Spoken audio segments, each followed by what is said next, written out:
Chapitre 6. Début juillet 2012, sur le chemin de l'humanité. La veille de mon départ en Inde, une nouvelle page s'ouvrait dans la maladie.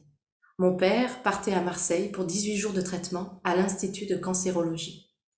J'accueillais la nouvelle avec une très grande culpabilité.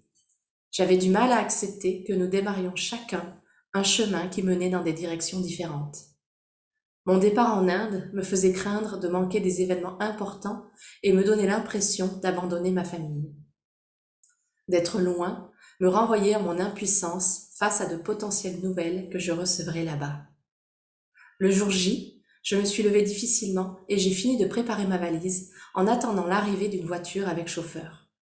Je n'étais pas du tout habituée à ce traitement de faveur et ce luxe, mais comme je partais en classe affaires avec la compagnie Emirates, je bénéficiais d'un service de taxi haut de gamme. Quelle surprise en voyant tourner au coin de ma rue une magnifique berline noire. Mes pensées sont alors revenues doucement dans l'instant présent et je savourais ce moment avec candeur. Le chauffeur m'a déposé devant le terminal de l'aéroport de Nice et je me suis dirigée vers les comptoirs d'enregistrement de la compagnie. À l'époque, je voyageais en avion de temps en temps, mais pas régulièrement. J'ai donc poursuivi avec émerveillement mon expérience de classe affaires. Tapis bleu de ces comptoirs dédiés, accès autorisé au salon de l'aéroport. Je me trouvais dans un rêve, une autre manière de voyager, un sentiment de grand plaisir et une agréable saveur se répandaient en moi alors que j'étais tranquillement assise en train de déguster un verre de vin blanc. Il était midi et je profitais déjà des belles bouteilles du salon d'attente de l'aéroport. J'appelais une amie qui déprimait et discutais quelques minutes avec elle, essayant de la réconforter et de l'aider avant mon départ. L'avion décollait en milieu d'après-midi et mon entrée dans la classe affaires m'a de nouveau enchantée. Je prenais place dans mon siège, acceptais un verre de champagne offert par l'hôtesse et m'installais confortablement. 2 vols, un arrêt à Dubaï et nous sommes arrivés à Bangalore. À l'atterrissage, mes sentiments et sensations étaient sans dessus-dessous. Heureuse de découvrir ce nouveau pays, cette culture, fatiguée du voyage sans savoir si j'avais dormi ou pas, un peu décalée, présente à moitié. Avec le décalage horaire, nous étions donc le lendemain du départ de Nice, et je retrouvais mes collègues indiens vers midi pour manger avec eux et entamer une longue après-midi de réunion. Mon voyage en Inde m'a complètement bouleversée et dépaysée. Je vivais un véritable choc des cultures, accentué par mon arrêt à Dubaï et la vision de cette ville abondante au milieu du désert. Bangalore m'a émue, touchée et réveillée à l'autre. De l'aéroport à l'hôtel, nous avons mis 1h30 à rouler sur une triple voie en construction, en terre, le long de maisons à moitié sorties de terre. De chaque côté de la route, les maisons étaient à 3/4 debout. 3 murs, un toit. Le 4e mur disparaissait, alors qu'il aurait pu préserver l'intimité des familles qui y habitaient. Le bruit, les sonorités, le bourdonnement de la vie humaine envahissaient mes oreilles. Mes yeux étaient abreuvés de mouvements permanents et d'une vitesse hallucinante. Les voitures déboulaient de tous les côtés, souvent à contre-courant, avec ce jeu interminable de klaxons pour se frayer un passage dans la marée automobile. Le goût était lui aussi mis à contribution. J'apprenais que la notion d'épices était plus subtile que je ne l'avais imaginé. La cuisine indienne était riche d'épices aromatiques ainsi que d'épices corsées. L'hôtel où nous logions était un bel hôtel avec plusieurs étoiles, des étages à n'en plus finir, des chambres magnifiques, un bar splendide. Bref, je vivais dans cette dimension d'abondance, alors qu'en bas de ma fenêtre, au milieu de ce quartier en construction, je voyais des familles vivre dans un état de misère absolue. Ils se lavaient avec des bidons d'eau et nous regardaient, nous, occidentaux, entrer dans cet environnement luxueux. Je prenais de plein fouet le contraste de l'Inde, une dynamique forte en croissance économique, technologique, humaine, et sur le chemin, des laissés pour compte, la disparité des conditions, la pauvreté extrême. Les deux ne se cachant pas l'un de l'autre, au contraire. Comme si l'un ne pouvait pas vivre loin de l'autre, comme si cela permettait de renvoyer ce miroir encore plus flagrant d'existence. Après tout, j'existais parce que les autres pouvaient me voir.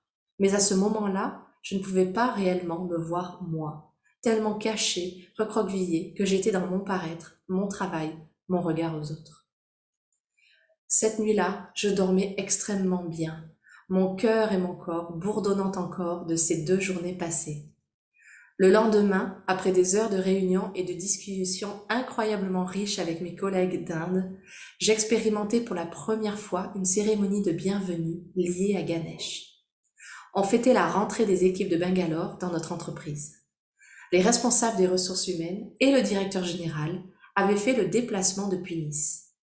Les discours se sont succédés pour se terminer par des chants magnifiques en hindi et la découpe d'un énorme gâteau à l'américaine. Quelles étaient les chances pour que j'assiste à cela? Que ces chants résonnent en moi, en mon âme et me chamboulent complètement malgré le fait que je ne comprenais pas les paroles. J'ai alors pris conscience que la transmission des messages à travers le ressenti avait parfois plus de force que par la parole et la communication dans une langue commune. Contrairement à la veille, mon sommeil était agité par des cauchemars liés à mon père. J'enchaînais à demi consciente avec le travail, les pensées confuses et faisant bonne figure. Les personnes que j'étais venue voir me demandaient des conseils, voulaient des entretiens individuels pour me rencontrer, savoir ce que j'attendais d'elles, me partager leurs envies.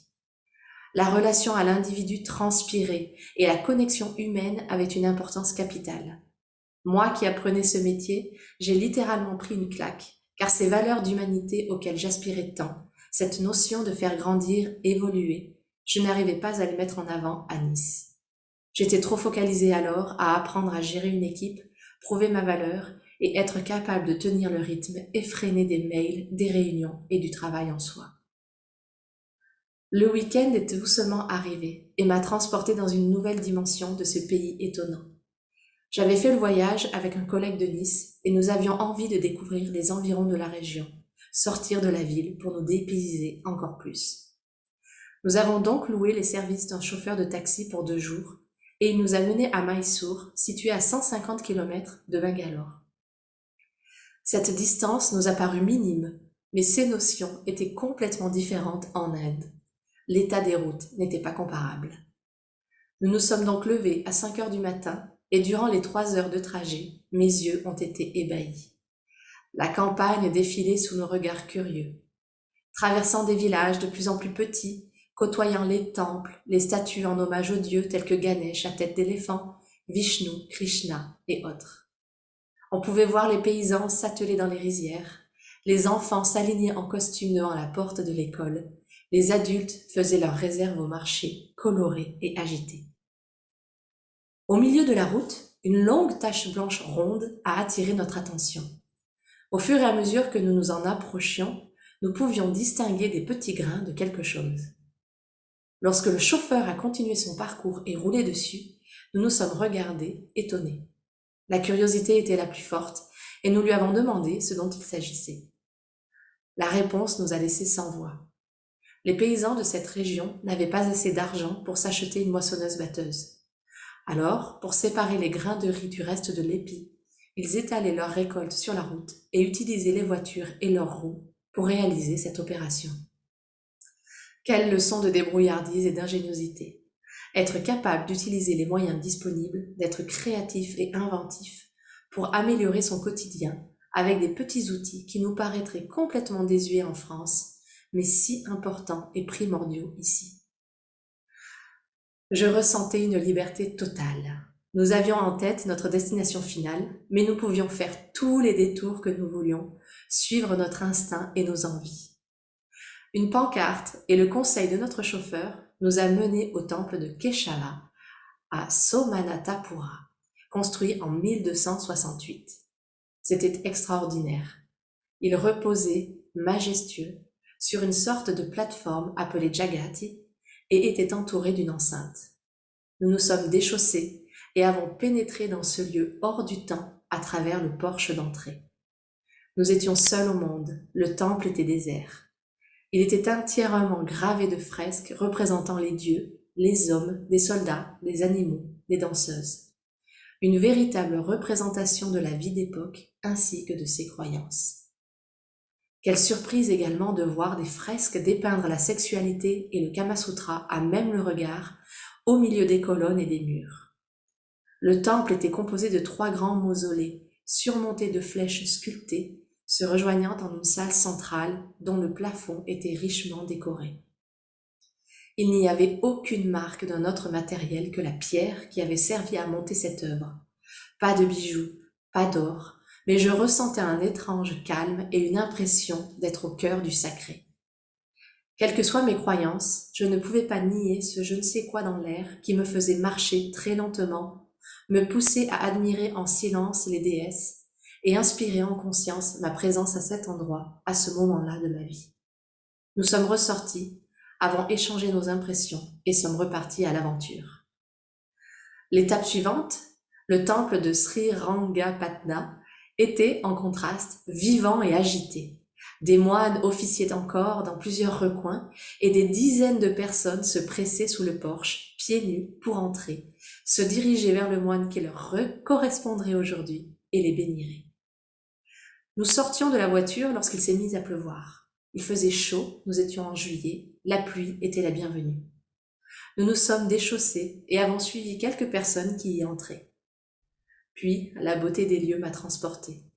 On sentait la vie, la ferveur des fidèles, les secrets échangés.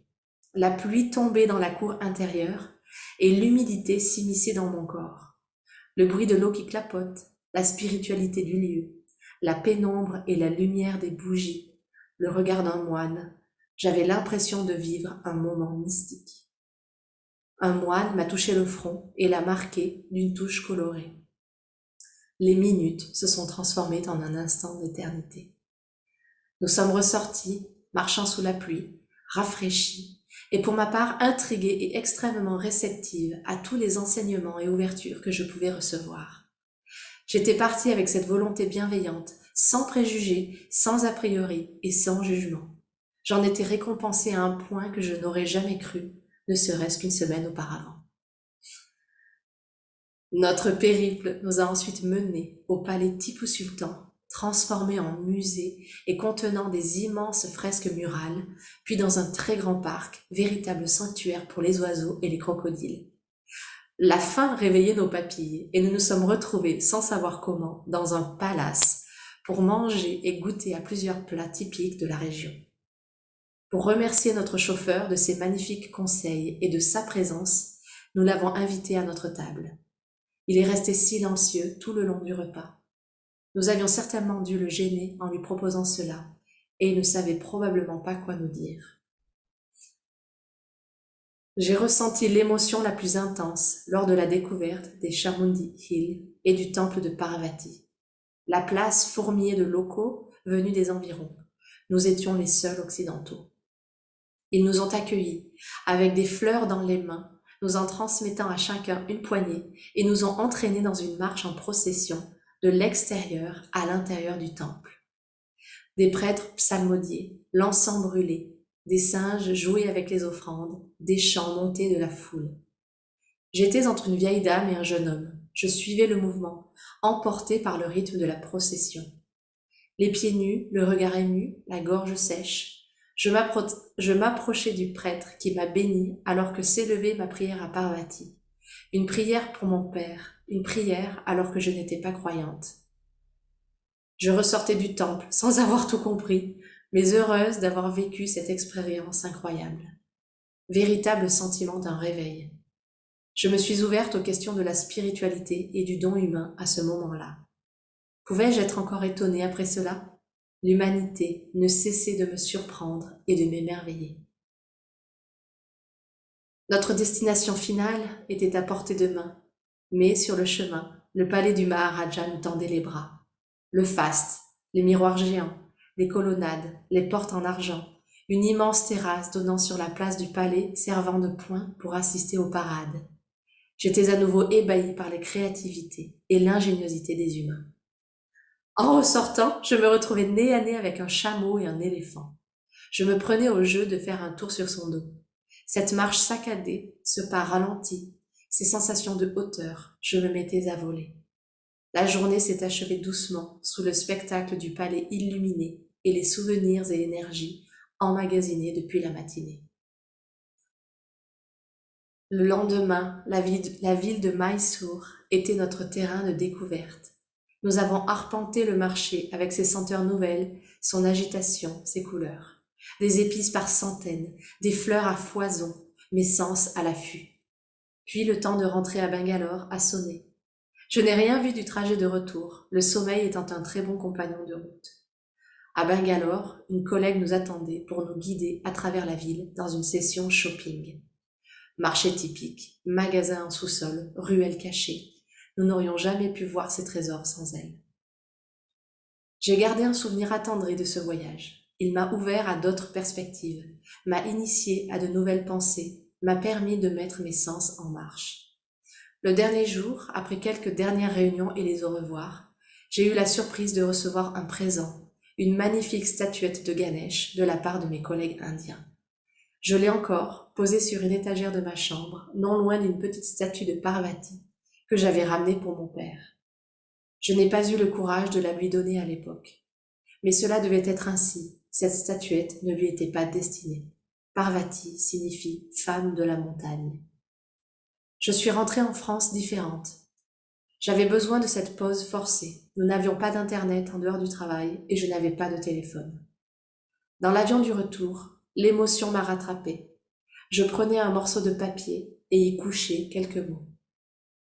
Puis, sans que je puisse les retenir, des larmes se sont mises à couler. Terrible réalité, la nouvelle nous atteint de plein fouet. Insouciants, heureux, pleins de vie, nous n'étions pas préparés. Je te vois plus que jamais avec mes yeux d'enfant, et je souffre de nous savoir si impuissants. J'étais forte, je voulais t'aider, mais je ne le puis. Les bras ballants, j'assiste à ta lutte, sans merci. Contre ce crustacé tant redouté, si peu nommé, ton courage à la mesure de ta ténacité. J'aimerais crier, me jeter dans la bataille, t'épauler, te soulager, mais une faille s'est ouverte. Mon monde s'écroule, je repense à ma vie. Quel égoïste, pourquoi n'ai-je pas plus d'empathie? Toi qui es mon modèle, mon ami, mon père, sache que jusqu'en Inde, mes plus maigres prières sont tournées vers toi, mon cœur va exploser. De ta guérison, il ne cessera jamais d'espérer.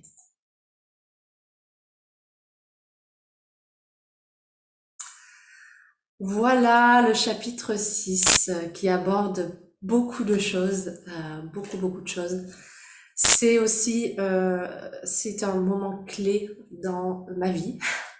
En relisant ce chapitre, je me rends compte à quel point ce passage en Inde, ce voyage en Inde, a ouvert énormément de choses en moi. J'y suis allée en étant réceptive. Donc ça, c'est le premier point que je voulais partager.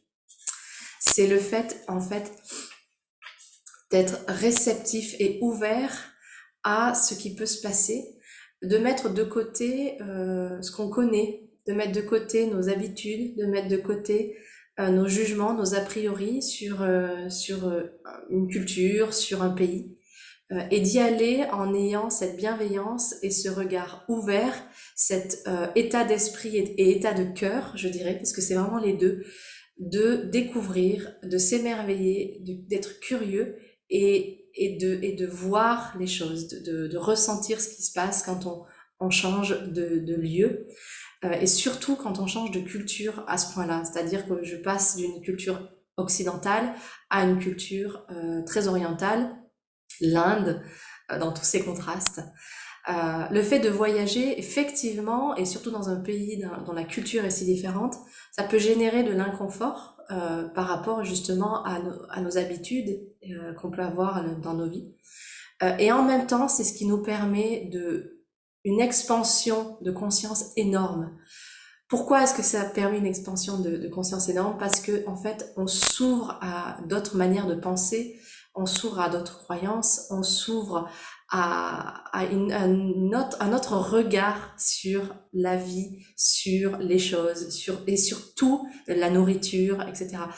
Et on se retrouve, comme je l'exprime assez régulièrement dans le texte, à être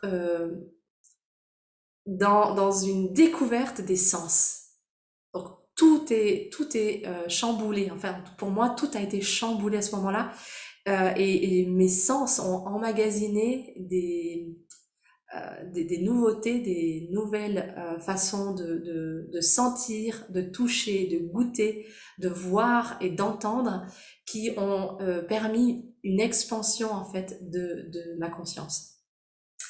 Donc ce texte, il est un peu plus long que les précédents parce que pour moi c'était important de retransmettre ce que ce voyage m'a fait découvrir de moi aussi, et donc de vous le faire partager par les différents temples et les différentes euh, phases de ce voyage, parce que chaque étape du voyage a été absolument fabuleuse et décisive.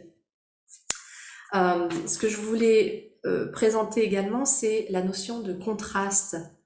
C'est que dans ce texte, je parle beaucoup des contrastes, c'est-à-dire moi, donc j'y vais en tant que business.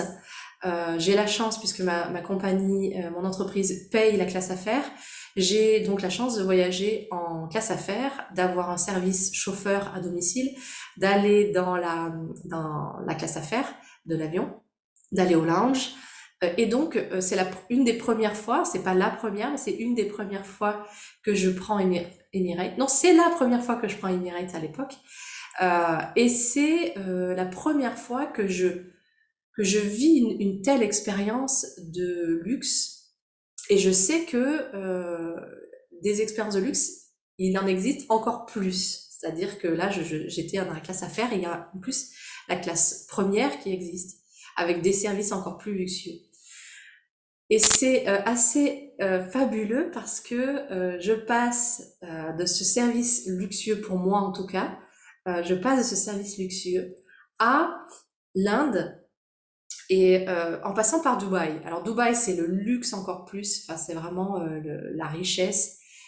Et de l'autre côté, l'Inde, où il y a un contraste exceptionnel au même endroit. Et c'est là où j'ai pris vraiment cette conscience des contrastes. Et je parlais de la notion d'expérimenter et de vivre. En spiritualité, on parle de la dualité, on parle des contrastes, du fait d'être dans l'expérience des contrastes et ensuite de pouvoir choisir et nourrir celui qu'on veut. Enfin, l'aspect qu'on préfère et qu'on veut expérimenter le plus. Et bien là, pouf, je me retrouve en plein contraste. Donc je suis dans un hôtel, je ne sais plus si c'était 4 ou 5 étoiles, et en dessous, juste à ma fenêtre, le bidonville. Et là, waouh, je prends de plein fouet ce contraste euh, au niveau de l'humanité, en fait, sur les différentes expériences qu'on vit, et puis comment je vis de voir ces contrastes-là, comment je vis, euh, et qu'est-ce qui monte en moi à ce moment-là quand je vois ces contrastes. Alors, ce qui monte en moi, vous le verrez un peu plus tard, c'est cette fibre que j'ai depuis assez longtemps. Je l'appelais à l'époque humanitaire. J'aime pas trop ce mot, mais je dirais plus d'accompagner le développement des personnes. Et c'est ce que maintenant je fais aujourd'hui à une échelle un peu différente. Je dis une phrase en la lisant, ça m'a fait voir à quel point j'ai évolué. Donc, ne pas oublier, ce texte, je l'ai écrit en 2016, 2017, 2018. Donc, ça fait à peu près 4 ans. Et dans ce texte, j'écris la notion de exister à travers l'autre. J'existe parce que l'autre me voit. Alors ça, c'est une phrase, c'est un gros questionnement philosophique qui est, alors c'est la question, c'est est-ce que si tu étais seul, tout seul, est-ce que tu existerais? Alors le texte en soi est un peu différent, mais en gros, si tu es dans le désert et que tu cries, est-ce que le fait que tu cries dans ce désert prouve ou montre que tu existes si personne n'entend ton cri? Donc ça, c'est un gros questionnement philosophique. À l'époque, donc 2016-2017, j'écris j'existe parce que l'autre me voit. Ça montre à quel point à l'époque je suis vraiment encore tournée vers le regard de l'autre. C'est-à-dire je n'existe que parce que l'autre peut voir que j'existe. Or, dans certaines spiritualités et dans l'aspect philosophique, eh bien, l'existence n'est pas forcément liée au regard de l'autre, n'est pas forcément liée à l'interaction que j'ai avec l'autre. Est-ce que je peux exister en étant seule? Alors, moi, je dirais maintenant, pour ma part, oui, je pourrais exister seule, mais pas complètement seule, parce que j'ai cette interaction avec la nature, par exemple. Je suis dans un désert, ben, je peux avoir une interaction avec le désert en tant que tel. Mais est-ce que finalement le désert ou la nature, ce n'est pas aussi un être vivant? Donc, si il y avait rien, est-ce que j'existerais? C'est cette grande question d'existence, non-existence, qui nourrit certaines spiritualités, justement, de on est et on n'est pas en même temps. Voilà, bon, c'est quelque chose d'assez profond pour moi, ce questionnement de l'existence en tant que philosophie et spiritualité. Euh, J'exprime également donc je suis dans un temple, et non, je suis pas dans un temple, j'arrive à Bangalore, et puis je me retrouve, comme par hasard, le jour où on fait la cérémonie d'accueil de Bangalore dans l'entreprise. Ce moment m'a marqué profondément parce que déjà d'une part, la probabilité que je sois là-bas à ce moment-là était infime. Donc pour moi, j'y vois de magnifiques synchronicités qui sont que j'étais au bon endroit au bon moment pour me faire expérimenter ces chants sacrés hindis, ces chants de bienvenue. Et en fait, c'était une cérémonie d'accueil, c'est-à-dire d'entrée de Bangalore dans l'entreprise à ce moment-là. Et donc en Inde, ces passages-là sont importants. Et donc pour célébrer et pour, on va dire, bénir un passage, quel qu'il soit, ça peut être un emménagement, un déménagement, etc. Eh bien, on demandait la protection à Ganesh. On faisait une cérémonie, et on fait encore une cérémonie à Ganesh. Et je me retrouve là-bas avec cette cérémonie à Ganesh et ces chants sacrés. Et c'est à ce moment-là que j'ai eu cette première réalisation et prise de conscience du pouvoir du chant, de l'énergie. Alors à l'époque, je l'appelais pas énergie parce que je savais pas, mais ce pouvoir du son, de la fréquence, de la vibration qui m'a fait ressentir quelque chose d'extrêmement puissant, et je pouvais comprendre les messages qui étaient transmis alors que je ne comprenais pas la langue. Et donc ça m'a fait découvrir un autre langage de communication, c'est ce langage du cœur qui est établi entre deux personnes par cette notion de fréquence et de vibration. Ça a touché mon âme, vraiment mon âme, puisque ma tête ne pouvait pas comprendre, mais tout mon être a compris le message. Euh, Ensuite, ce que l'Inde et aller en Inde m'a fait voir et ouvrir, c'est les approches un peu différentes, culturelles, sur la relation même professionnelle. Où en Inde, en tout cas avec l'équipe avec qui je travaillais, ce qui était important pour eux, afin de s'engager, d'être engagé dans ce qu'ils faisaient, c'était la relation humaine qu'ils voulaient créer et qu'ils allaient créer avec moi et puis avec les autres personnes de l'équipe qui sont à Nice. Cette relation humaine, c'était hyper important dans la relation professionnelle. Et en France, à l'époque, c'était pas du tout habituel, où il y avait vraiment, en tout cas, une espèce de séparation du côté relationnel, presque personnel, et le côté professionnel. En Inde, la première chose que qu'on me demande, c'est des entretiens individuels, et on parle du personnel.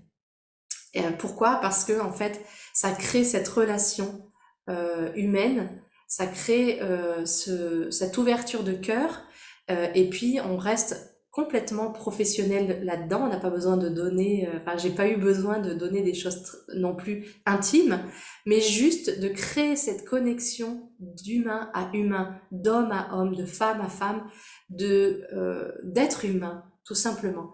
Et c'est ça qui était fabuleux dans cette découverte en Inde, c'est cette ouverture et cette conscience que nous sommes des êtres humains.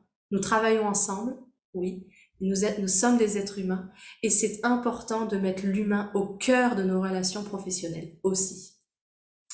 Donc voilà, ça c'était un point important que je voulais transmettre. Ensuite,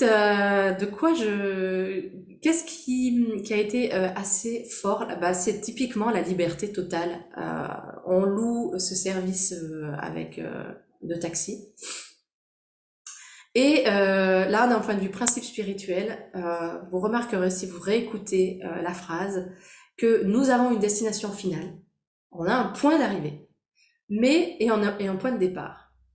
Mais ce qui nous a mis en joie absolue, c'est de se dire, on se laisse guider par les appels, par l'instinct, par les conseils. Et notre but, c'est pas d'arriver là le plus vite possible.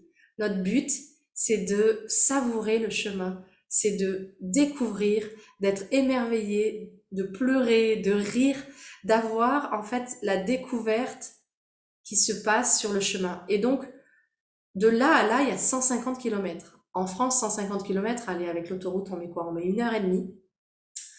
On a mis, je pense, la journée pour les faire, en se levant à 5 heures du matin. Et pourtant, j'ai vécu des choses extraordinaires avec l'enchaînement de ces temples qui avaient chacun une énergie complètement différente. Et encore une fois, à l'époque, je ne connais pas cette notion d'énergie. Mais je ressens en moi, et je l'exprime d'ailleurs dans le texte, je ressens les différences que ça me fait expérimenter à l'intérieur. Il y a un temple notamment où je parle du fait que je me retrouve au cœur du sacré. Il y a quelque chose. Pourtant, je le suis pas croyante à ce moment-là. Enfin, je suis pas croyante. La spiritualité, je connais pas spécialement. Et donc, c'est le début de mon entrée dans la question de la spiritualité et la découverte que la spiritualité et la religion sont deux choses différentes. C'est vraiment à ce moment-là, parce que je peux pas nier à quel point je suis chamboulée à l'intérieur et dans mon être, d'être dans ces différents temples, dans ces différentes places, et de ressentir des choses alors que je suis pas spécialement ni bouddhiste, ni croyante, ni, ni, ni religieuse. Enfin, j'ai pas de religion particulière à part le catholicisme qui m'a été transmis par la famille, mais auquel je suis pas spécialement euh, euh, attachée. Voilà. Et donc, je me retrouve dans ce cœur du sacré, sans savoir vraiment ce que ça veut dire, mais je ressens ça. Et mon corps, en fait, me transmet des informations, puisque mon corps se met à ralentir, à marcher doucement, à regarder avec une certaine emphase les murs, à ressentir les lieux. Et je change d'endroit, et là, pouf, on est dans de l'agitation, on est dans il y a plein de personnes partout qui sont toujours dans la ferveur, mais qui bougent, en fait. C'est un temple hyper vivant, coloré. Et là, je me retrouve, il se met à pleuvoir. Il se met à pleuvoir, je suis dans ce temple, et il y a des moines un petit peu dans les coins. Et là, il y a quelque chose aussi, il y a une espèce de mystique qui se dégage de ce moment. C'est indescriptible. Je parle également du fait que chaque personne dans ce temple deuxième va vers le moine qui lui correspond à ce moment-là.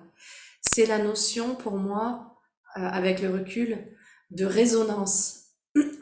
C'est-à-dire qu'il y a des moments, on va être plus attiré par un lieu, on va être plus attiré par une personne, on va être plus attiré par une plante, par exemple, ou une pierre.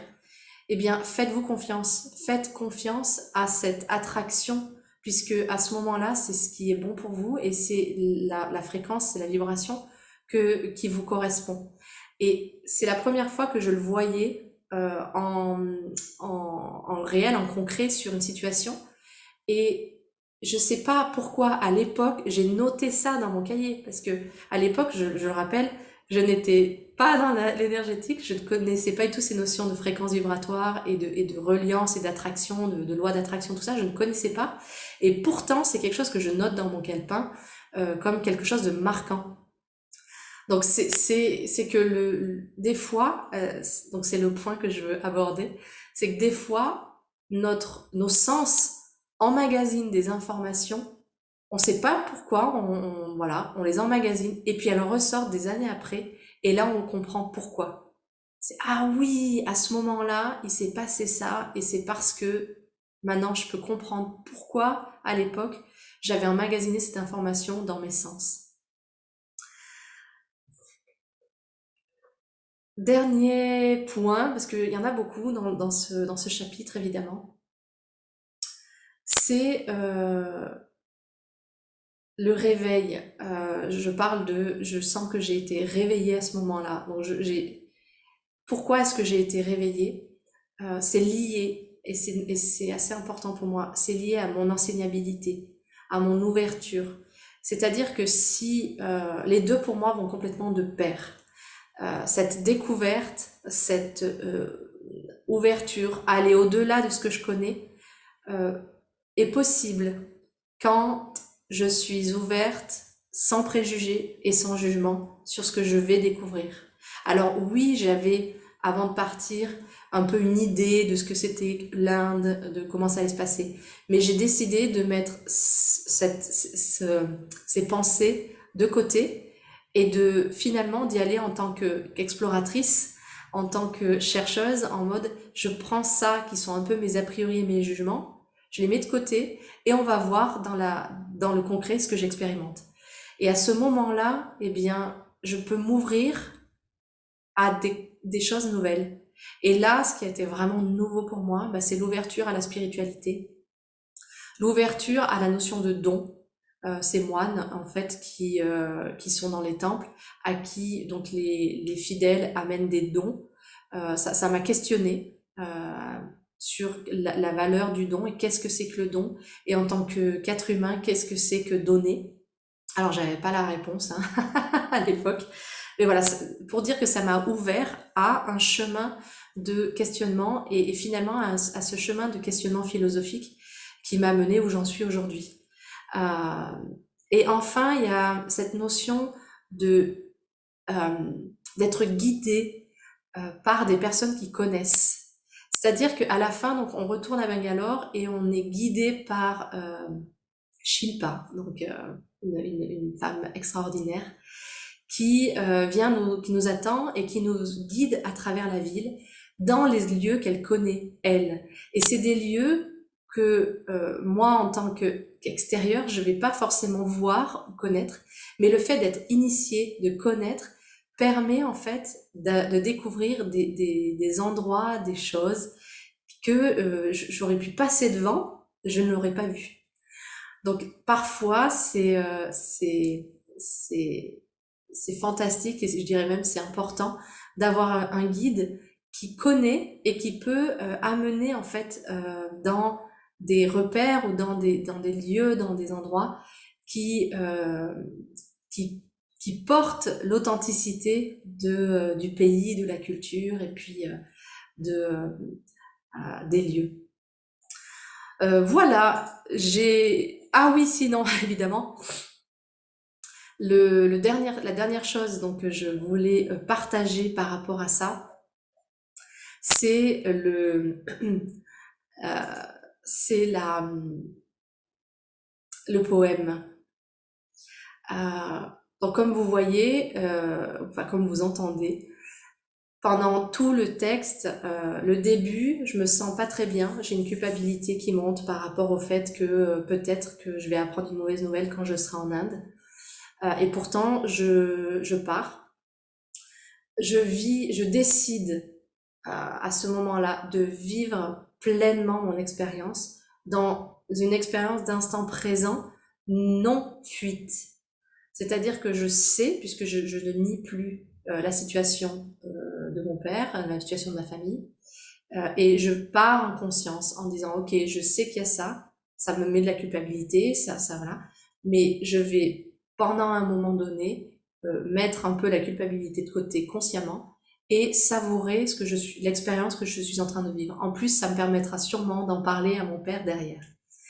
Et je vis l'expérience pendant ces journées d'expérience et cette semaine et ce week-end. J'ai des rêves qui viennent, donc pareil, je ne les nie pas, je les prends. Et à la fin, je finis de vivre cette magnifique et fabuleuse expérience. Et dans l'avion du retour, j'ai une émotion qui monte. Eh bien, cette émotion qui monte, je ne la cache pas, je ne la mets pas sous le tapis, je la prends telle qu'elle est. J'ai des larmes qui coulent, alors c'est pas des grands pleurs, mais j'ai des larmes qui coulent, et j'ai une inspiration d'écrire ce que je ressens dans un poème. Et c'est la première fois en fait que je m'autorise à le faire.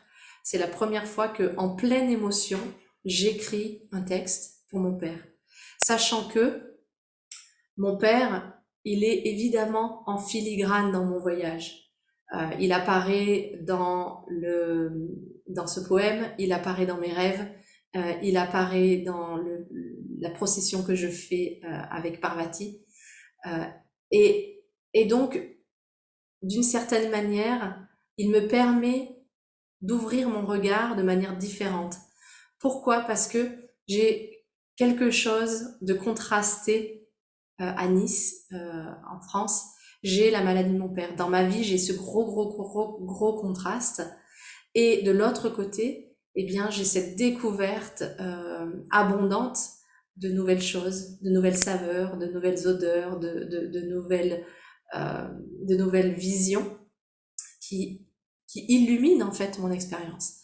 Et donc c'est par ce contraste que, eh bien, je plonge encore plus dans l'expérience que je suis en train de vivre, notamment avec la procession dans laquelle je me retrouve embarquée